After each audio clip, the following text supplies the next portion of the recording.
আসসালামু আলাইকুম প্রিয় শিক্ষার্থীরা, তোমরা আশা করি অনেক ভালো আছো।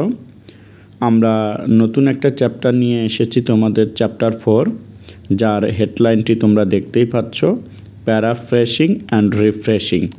মূলত চ্যাপ্টার 4-এ যে কাজগুলো করতে হবে আমি সংক্ষিপ্তভাবে সেগুলো তোমাদের দিয়ে দিব এবং আমরা অল্প সময়ের মধ্যে এই সম্পূর্ণ চ্যাপ্টার থেকে কি আমাদের প্রয়োজনীয় অ্যাক্টিভিটিগুলো রয়েছে সেগুলো সম্পর্কে আমরা ধারণা গ্রহণ করব। হ্যাঁ, অবশ্যই আমরা শেষে গিয়ে এই চ্যাপ্টারের মধ্যে মূল্যায়নের যতটুকু অংশ রয়েছে সেটি উত্তর সহকারে আমরা আলোচনা করব।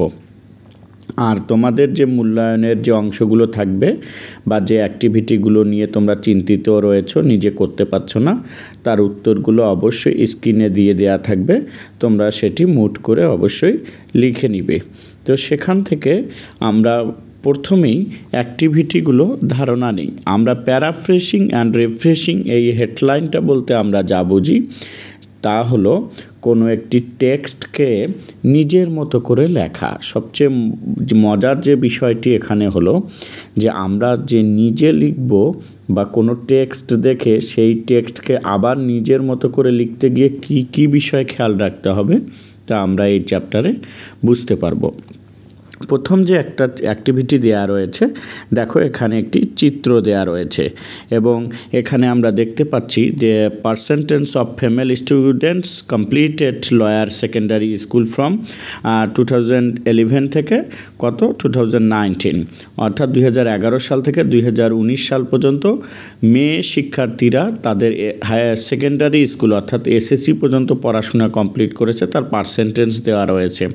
অর্থাৎ 2011 সালে 30%, 2012 সালে 30-এর একটু বেশি, 13 সালে কমে গিয়েছে, 2019 সালে সেটা 40%-এ গিয়ে দাঁড়িয়েছে।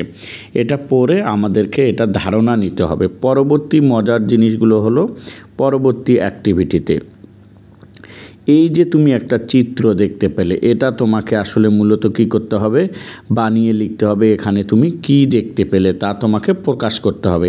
তো এখানে একটা মিলকরণ রয়েছে, এই মিলকরণটা তুমি করে নিবে এবং সম্ভাব্য উত্তর আমি দিয়ে দিব, যা দেখে তুমি করে নিতে পারবে। পরবর্তী যে অ্যাক্টিভিটিটাই রয়েছে এখানে হচ্ছে 4.1.2, এখানে বলা হয়েছে টেক্সটটি বুঝলাম কিনা করে দেখি, অর্থাৎ উপরের টেক্সটটি থেকে ইনফরমেশান নিয়ে এটা শূন্য স্থানটা পূরণ করতে হবে। এই যে আমি এড়িয়ে যাচ্ছি বা তাড়াতাড়ি যাচ্ছি, এই অ্যাক্টিভিটিগুলো আসলে মূল্যায়নের কোনো কাজে দিবে না বা তুমি নোট না করলেও হবে। মূল যে বিষয়টা এখানে রয়েছে এই প্রশ্নের উত্তরগুলো লেখা। এই প্রশ্নের সম্ভাব্য উত্তরগুলো কি হতে পারে এবং উত্তর তুমি কি লিখবে আমি তোমাদের ছবি আকারে স্ক্রিনে দিয়ে দিচ্ছি, যাতে তুমি বাংলা অর্থ সহ এই উত্তরগুলো লিখে নিতে পারো। এবং অবশ্যই তোমরা স্ক্রিনে দেখতে পাচ্ছ এই যে 4.2.1-এর অ্যান্সারগুলো কি হবে। এখানে তোমরা অবশ্যই ভিডিওটি স্টপ করে দিয়ে তোমরা এটি স্ক্রিনশট নিয়ে রাখতে পারো, যাতে তুমি পরবর্তীতে নোট করে নিতে পারো। পরবর্তীতে দেখো যে 4.3 যেখানে রয়েছে, এইখানে সবচেয়ে জানার যে বিষয়টা, প্রথমে যে বিষয়টা আমি বলেছিলাম যে একটি টেক্সটকে তুমি তোমার মতো করে লিখবে, যেটাকেই আমরা হেডলাইনে দেখেছি প্যারাফ্রেশিং এবং রিফ্রেশিং। তো আমি বলেছিলাম যে নিজের মতো করে যে তুমি লিখবে তা তোমাকে কি ধরনের নিয়ম মেনে চলতে হবে বা কি জায়গায় কাজ করলে আমরা উপরের বা যে নির্দেশিত প্যাসেজ থেকে প্যারাফ্রেশিং করতে পারবো। প্রথমে যে কাজটি রয়েছে যে সিনোনিম ব্যবহার করা। আমরা জানি যে সিনোনিম কাকে বলে। সিনোনিম শব্দের অর্থ হলো সমার্থক শব্দ, অর্থাৎ একটা শব্দকে তুমি যখন নিজের ভাষায় অর্থ ঠিক রেখে আরেকটি শব্দে প্রকাশ করবে তাকে সিনোনিম বলা হয়। যেমন গুডকে আমরা বিভিন্নভাবে প্রকাশ করতে পারি, নাইস বলতে পারি, বিউটিফুল বলতে পারি।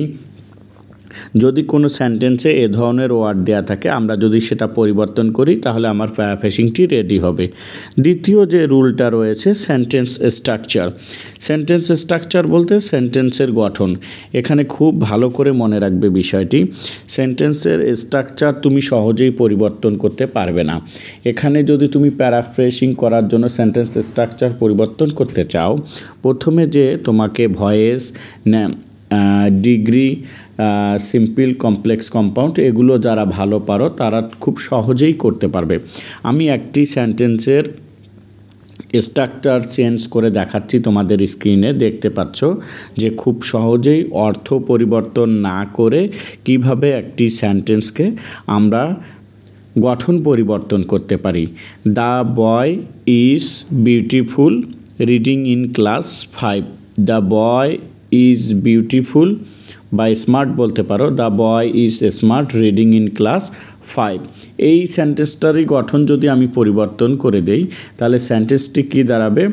The boy who reads in class 5 is smart. দেখো কমপ্লেক্স করে দিয়েছি, তাহলে গঠনটি পরিবর্তন হয়েছে। তাহলে গঠন পরিবর্তনের মাধ্যমেও প্যারাফ্রেজিং করা যায়। আরেকটি বিষয় দেখো যে তোমার প্রথমে তুমি সিনোনিম অ্যান্টোনিম চেঞ্জ করা শিখলে এবং তুমি গঠন পরিবর্তন করা শিখলে। পরবর্তীতে 3 নম্বর রুলটি, যেটি আসলে মূলত তোমার আলাদা করে শেখার কিছু নেই, কারণ তুমি যখন একটি গঠন পরিবর্তন করে দিবে বাক্যটি অটোমেটিক এডিটিং বা রিমুভিং হবে, অর্থাৎ কিছু ওয়ার্ড বাদও যেতে পারে, কিছু ওয়ার্ড নতুন আসতে পারে। একটু আগে যে উদাহরণটা আমি তোমাদের দেখিয়েছিলাম, the boy who reads in class 5 is smart, এখানে দেখো হু চলে আসছে, তার মানে কি অতিরিক্ত ওয়ার্ড অটোমেটিক্যালি চলে আসবে। তো এই সিনোনিম আর অ্যান্টোনিম যদি তুমি এটা করো তাহলে খুব সহজেই তোমরা প্যারাফ্রেজিং করতে পারবে। পরে একটি অ্যাক্টিভিটি রয়েছে এই 3টি রুলের উপর, ওটা আমি তোমাদের করে দিচ্ছি, তাহলে তুমি বেশি সুন্দর করে বুঝতে পারবে এই প্যারাফ্রেজিং করার নিয়মটা। দেখো এখানে ওরা বাংলা দিয়ে আবার দিয়ে দিয়েছে, এই যেটা ইংলিশে দিয়েছে সেটা আবার বাংলা দিয়েছে। তুমি যদি এগুলো রিডিং পড়ো এবং ধীরে ধীরে পড়ো, আমার বিশ্বাস তুমি বুঝতে পারবে। আর সবচেয়ে কঠিন যে জায়গাটা তোমার মনে হবে সেটি হলো প্যারাফ্রেজ করতে যেটা বলছে, এই যে এই জায়গাটা, এইটা যদি তুমি বোঝো এই অ্যাক্টিভিটিটা, তাহলে আমি বিশ্বাস করি এই অধ্যায়ের তোমার যে প্যারাফ্রেজ করার যে মূল্যায়ন আসবে সেটি তুমি কমপ্লিটলি করতে পারবে। দেখো এইখানে একটা তোমার কি দেওয়া রয়েছে, প্যারা দেওয়া রয়েছে বা টেক্সট দেওয়া রয়েছে। এই টেক্সটটাই তারা প্রথম ধাপে কি করবে, প্রথম ধাপে সিনোনিম পরিবর্তন করবে। সিনোনিম পরিবর্তন করে দেখো সিগনিফিক্যান্টকে পরিবর্তন করছে ইম্পর্টেন্ট দ্বারা, এবং এখানে তোমাকে পরিবর্তন করতে বলছে। তো আমি এখানে কি কি ওয়ার্ডের জায়গায় কি কি পরিবর্তন করলে তুমি এই শূন্যস্থানটা পূরণ করতে পারবে আমি লিখে দিচ্ছি, স্ক্রিনে তোমরা দেখতে পাচ্ছ। আমি করে দিচ্ছি যে কি কি ওয়ার্ড তুমি পরিবর্তনের মাধ্যমে আসলে এই প্যারাটা পূরণ করতে পারবে। পরের ধাপ কি? পরের ধাপটা হলো কি যে তোমার এখানে গঠন পরিবর্তন করে এই শূন্যস্থানটা পরিবর্তন করতে হবে। আসলে গঠন পরিবর্তন একটু আগে একটি সেন্টেন্স আমরা করেছি। তো এই প্যারাটা বিশেষ করে এই যে এডুকেশন নামের যে প্যারাটা রয়েছে এটার গঠন কোন কোন জায়গায় পরিবর্তন করলে কি হবে আমি সামান্য জায়গায় তোমাদের স্ক্রিনে দেখিয়ে দিচ্ছি। 3টা জায়গায় 3টি সেন্টেন্সের সামান্য সামান্য চেঞ্জ করলেই গঠন পরিবর্তন হয়ে যাবে। আর এই 3 নম্বর যে শূন্যস্থানটা রয়েছে এই 3 নম্বর শূন্যস্থানটা যদি তুমি পূরণ করতে চাও তাহলে তুমি ওই যে সিনোনিম অ্যান্টোনিম এবং গঠন পরিবর্তন করে চূড়ান্ত যে পরিবর্তন হয়েছে সেটি যদি এখানে লিখে দাও তাহলে কিন্তু কমপ্লিটলি হয়ে যাবে। তো আরও একটি মজার বিষয় হলো এই যে 3টা ওরা টপিক দিয়েছে ধারাবাহিকভাবে তুমি করলে তারপরে কিন্তু আরও একটা টপিক দেওয়া রয়েছে এই যে অ্যাডোলেসেন্স সম্পর্কে। এই অ্যাডোলেসেন্স সম্পর্কে যে তোমার চূড়ান্ত যে কপিটা হবে বা অ্যাডোলেসেন্স সম্পর্কে তোমার যে পরবর্তীতে এই যে সিনোনিম অ্যান্টোনিম গঠন, এই যে এখানে সিনোনিম অ্যান্টোনিম আবার এই যে গঠন পরিবর্তন করতে বলছে আবার এডিটিং, এর চূড়ান্ত কপিটা আমি তোমাদের স্ক্রিনে দিয়ে দিচ্ছি, যারা তোমরা এই অ্যাডোলেসেন্স থেকে মূল্যায়ন আসলে তুমি করতে পারো। মূল্যায়ন মূলত এই অধ্যায় থেকে 2টি অংশে হবে, একটি হলো তোমার টেক্সটকে প্যারাফ্রেজ করতে পারা, আর একটি হলো গ্রাফ বা পাই চার্টকে প্যারাফ্রেজ করতে পারা। তো এখানে টেক্সট প্যারাফ্রেজ হলো 3টা নিয়মের মধ্যেই করবে, সিনোনিম অ্যান্টোনিম গঠন এবং এডিটিং বা রিমুভিং বা স্ট্রাকচার যেটা তোমরা বলো। এবার আসো তোমাদের এই জায়গায় একটা কথা বলা হয়েছে, ছবি দেওয়া রয়েছে, এরা কি একটা বিষয় নিয়ে কোনো একটি বিষয় নিয়ে দুজন কথা বলতেছে ছাত্রছাত্রী। তো আসলে মূলত বিষয়টা কিছুই না, তারা কথা বলতেছে যে আসলে আমাদের যে প্যারাফ্রেজিংটা করতে হয়, এই প্যারাফ্রেজিংটা আমরা কয় ধাপে করব। প্যারাফ্রেজিং করার ধাপ হলো মূলত 5টি। এটি একটি তোমরা রিডিং পড়ে নিবে, তাহলেই বুঝতে পারবে। এবং এই শূন্যস্থানটা ওই ওয়ার্ড মিনিং খুঁজেই এখানে করতে হবে। তাহলে প্যারাফ্রেজ করার স্টেপ যে 5টি রয়েছে, এই স্টেপ 5টি একটু দেখে নাও। ফার্স্ট স্টেপ যেটা রইলো সেটা হলো আইডিয়া গ্রহণ করা। যারা সামারি লেখা শিখেছো তাদের জন্য ব্যাপারটা খুবই ইজি। আইডিয়া গ্রহণ করা অর্থাৎ কি আইডিয়া করে আমি কোন কোন জায়গায় চেঞ্জ করব, এই বিষয়টি ঠিক করে নেওয়া। এটা হলো স্টেপ নাম্বার 1।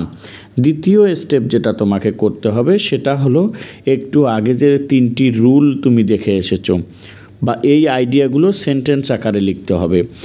একটি আইডিয়াকে সেন্টেন্স আকারে লিখতে হবে কিভাবে, যেমন এডুকেশনকে সেন্টেন্স আকারে লিখলে কি হবে, education is the most important part in human being বা ইন হিউম্যান বিংস লাইফ। এই যে সেন্টেন্স আকারে দিলা, এটাই হলো স্টেপ 2, শব্দকে বাক্য আকারে লেখা। 3 নাম্বার যে স্টেপটা রয়েছে অলরেডি তোমরা এটা শিখে এসেছো, অর্থাৎ 3 নাম্বার স্টেপে ওই যে 3টা রুল শিখে আসলে সিনোনিম, স্ট্রাকচার এবং এডিটিং রিমুভিং এর ব্যবহার করা, এইখানে হলো তোমার সেই স্টেপ দেওয়া রয়েছে।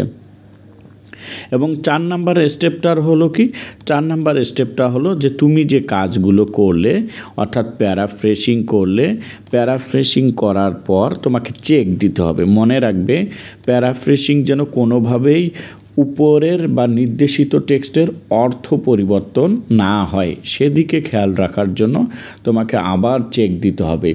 যদি কোনো ধরনের অর্থ পরিবর্তন হয় বা ভুল হয়ে যায়, সেটি তোমার নিজ রুলের মাধ্যমে এই যে স্টেপ 5-এ এসে মূলত সেটি কারেকশান করে নিতে হবে। এখানে ব্যাপার কিছু না, ব্যাপার হলো রুল 3টা মানতে হবে। এবং স্টেপ 5টা যেটা বলছে, এই স্টেপ 5টা তুমি অটোমেটিক্যালি মানলেই তোমার কিন্তু প্যারাফ্রেজিং রেডি হবে। 5টা স্টেপের চেয়ে 3টা রুল বেশি গুরুত্বপূর্ণ।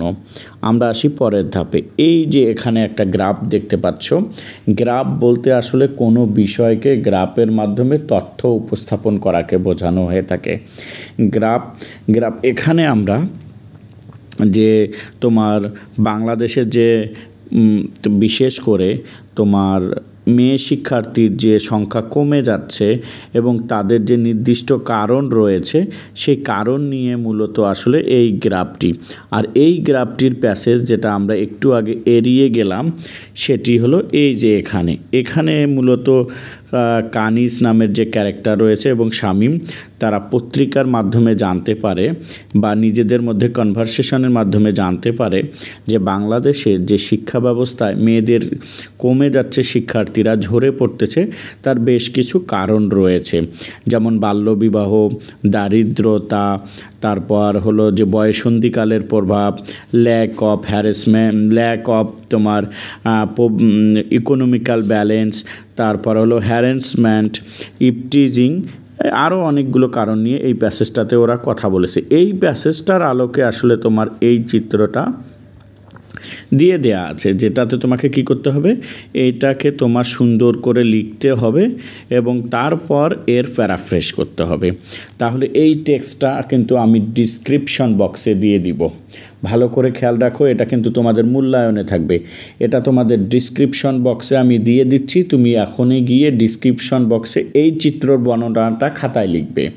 নোট করে নেওয়ার পর সেটি প্যারাফ্রেজ নিজে করবে, শুধু সিনোনিম অ্যান্টোনিম চেঞ্জ করে দিবে আর গঠন 2-1টা পারলে চেঞ্জ করে দিবে, তাহলে তোমার এই অ্যাক্টিভিটিটা রেডি হয়ে যাবে। পরবর্তীতে আমরা আর একটা এখানে পাচ্ছি, সেটা হলো যে প্রজেক্ট ওয়ার্ক একটা রয়েছে তোমার এই চ্যাপ্টারে, যেটার মূল বিষয়টা হলো যে তোমাদের পরিবারের কে কত শতাংশ কাজ করে, অর্থাৎ এটাকে পাই চার্ট বলে। পাই চার্টের নিয়মটা কি, পাই চার্ট হলো কোনো একটি বিষয়কে 100%-এ ধরে বা শতকরায় ধরে কে কত পার্সেন্ট বা কে কত পার্সেন্ট জুড়ে রয়েছে সেটা প্রকাশ করাকে বোঝায়। দেখো চিত্রটা দেখতে পাচ্ছ, এখানে হাউসহোল্ড চোর্স অর্থাৎ গৃহস্থালির কাজ কে কত পার্সেন্ট করে, মা সবচেয়ে বেশি করে, ডটার করে, সান করে, ফাদার করে, এইটাই চিত্রের মাধ্যমে দেখানো হয়েছে। এখানে প্রজেক্ট ওয়ার্ক একটা রয়েছে। প্রজেক্ট ওয়ার্কটা কি, যে তুমি 3 জন ব্যক্তির কাছে যাবে এবং সেখানে গিয়ে জিজ্ঞেস করবে যে তাদের পরিবারের কতজন কে কত % কাজ করে। সেটা আসলে প্রজেক্ট ওয়ার্কটা অনেকে মূল্যায়ন হিসেবে নিতে পারে, কিন্তু এটা তোমার মুখ্য বিষয় না। তুমি যে 3 জনের কাছে তুমি একই চিত্র পাবে যে সবার পরিবারে মা বেশি কাজ করে। তুমি যদি এটার প্যারাফ্রেজ করতে পারো, বর্ণনা লিখতে পারো, সেটা তোমার জন্য অনেক ইজি হবে ওই কাজটাও। শেষ যেটা মূল্যায়ন তোমাদের আছে, বি কেয়ারফুল। মূল্যায়ন মূলত 3টা অংশ আমি বলে দিচ্ছি। সেটা হলো যে অ্যাডোলেসেন্সের প্যারাফ্রেজ করতে পারা, মেয়েদের শিক্ষার্থীর হাতের যে চিত্রটা রয়েছে সেটা প্যারাফ্রেজ করে লিখতে পারা বা বর্ণনা করে লিখতে পারা, এই যে এই অংশটা যেটা একটু আগে দেখালাম। তারপরে শেষ অংশটা হলো এই যে গৃহস্থালির কাজ কে কত % করতেছে। আমি এটাও সুন্দর করে তোমাদের ডিসক্রিপশন বক্সে দিয়ে দিচ্ছি। ডিসক্রিপশন বক্সে গেলেই তুমি এই দুটি গ্রাফ বা পাই চার্টের বর্ণনা পাবে। সেটা সুন্দর করে নোট করে নিবে এবং তোমার টিচার যখন বর্ণনা করতে বলবে তুমি সেটা সুন্দর করে ওখান থেকে বর্ণনা করবে।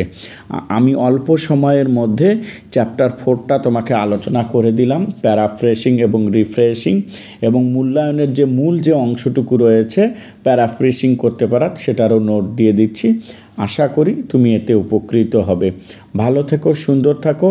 অল্প পরিসরে, অল্প ভাষায়, অল্প সময়ে তোমার জন্য এই ভিডিওটা অনেক উপকারী আমি আশা করি। আসসালামু আলাইকুম। দেখা হবে আবার কোনো এক ভিডিওতে।